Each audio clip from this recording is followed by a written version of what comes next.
بھلا تم نے اپنے پروردگار کی قدرت کو نہیں دیکھا کہ وہ سائے کو کس طرح دراز کر کے پھیلا دیتا ہے، اور اگر وہ چاہتا تو اس کو بے حرکت ٹھہرا رکھتا؟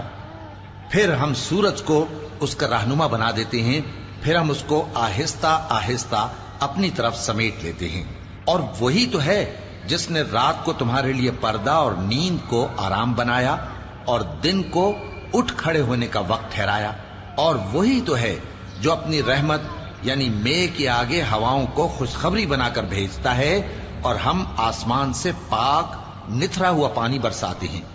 تاکہ اس سے شہر مردہ یعنی بنجر زمین کو زندہ کر دیں، اور تاکہ ہم وہ پانی بہت سے اور آدمیوں کو جو ہم نے پیدا کیے ہیں پلائیں۔ اور ہم نے اس قرآن کی آیتوں کو طرح طرح سے لوگوں میں بیان کیا تاکہ وہ نصیحت حاصل کریں، مگر بہت سے لوگوں نے انکار کے سوا قبول نہ کیا۔ اور اگر ہم چاہتے تو ہر بستی میں ڈرانے والا بھیج دیتے،